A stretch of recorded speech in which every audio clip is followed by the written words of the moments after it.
నాగర్ కర్నూల్ పట్టణంలోని రామ్నగర్ బస్తీలో హిందూ సమ్మేళనం నిర్వహించబడింది. ఈ కార్యక్రమంలో స్వామీజీలు, ప్రముఖ వక్తలు పాల్గొని సభను ఉద్దేశించి ప్రసంగించారు. ధార్మిక విలువలు, సంస్కృతి పరిరక్షణ, సామాజిక ఐక్యతపై స్వామీజీలు ప్రసంగస్తూ ప్రజలకు అవగాహన కల్పించారు. సమాజంలో సనాతన ధర్మం ప్రాముఖ్యతను వివరించారు. వక్తలు యువత ధార్మిక మార్గంలో నడవాలని, సంప్రదాయాలను కాపాడాలని పిలుపునిచ్చారు.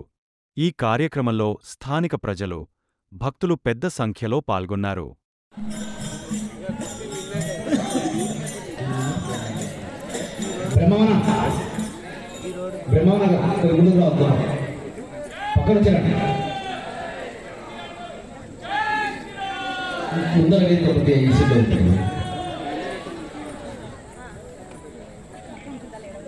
ఈనాటి మన యొక్క రామ్నగర్ బస్తీ నాగర్ కర్నూల్ నగరం యొక్క హిందూ సమ్మేళన కార్యక్రమానికి ఇచ్చేసిన పెద్దలందరినీ కూడా అప్పాల ప్రసాద్ గారిని కూడా కూర్చో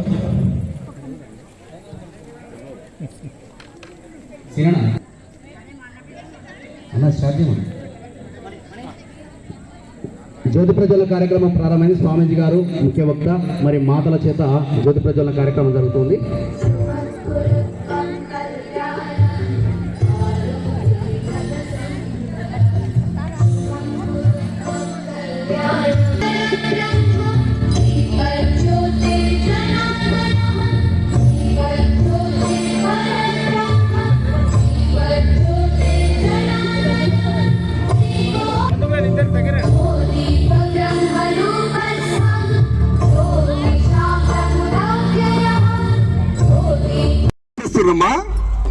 అమెరికాలో కానీ స్వామి వివేకానంద 4 సంవత్సరాలు అమెరికా, ఒక ఆస్ట్రేలియా, రష్యా తప్ప మొత్తం పాశ్చాత్య దేశాలు తిరిగి 1893 మొదలుకొని 1896 వరకు 4 సంవత్సరాల్లో 4,000 మంది అప్పటి వరకు క్రైస్తవులు. కానీ స్వామి వివేకానంద కాళ్ళ ముందర కూర్చుంటే హిందూ వేదాంత సారాన్ని బోధించిన వివేకానంద పుట్టిన దేశం నా భారతదేశం. వేదాంత సారం బోధించారు. స్వామి వివేకానంద అడిగారు, స్వామీజీ మీకు ఎలా సాధ్యమైంది ఇది? మా అమ్మ నేర్పిన సంస్కారం. మా అమ్మ పేరు భువనేశ్వరి దేవి అని చెప్పాడు. నేను గర్భంలో ఉన్నప్పుడు మా తల్లి సంతానం కావాలని కోరుకోలేదు. మా తల్లి నాకు సంతానం కావాలని కోరుకోలే. నాకు పుట్టిన సంతానం దేశానికి, ధర్మానికి ఉపయోగపడాలని కోరుకుందమ్మా. ఉపయోగపడాలని కోరుకుంది దేశం. 1999 వినండమ్మా. 1999 అర్ధరాత్రి, మొత్తం రాత్రమ్మా, దేశమంతా నిద్రపోతుంది.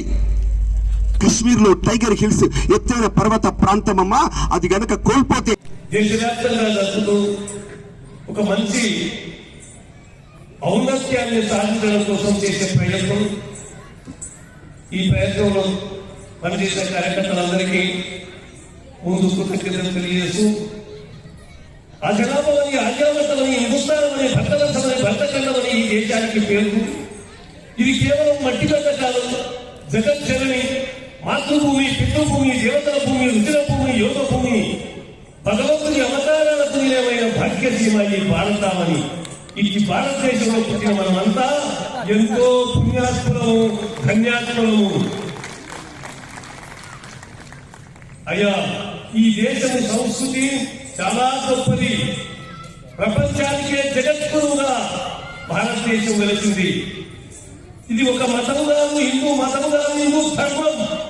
ఈ ధర్మాన్ని మానవైనంత వాళ్ళందరూ కూడా పాటించవలసినటువంటిది. ఈ ధర్మము ప్రపంచ దేశాలన్నిటి కూడా ఆదర్శమైనటువంటిది. అందరూ ఆచరిస్తే మంచిగా అవుతారు, లేకపోతే చేయకూడదు. అదే మన ధర్మం, హిందూ ధర్మం. మాతృదేవో భవ, పితృదేవో భవ.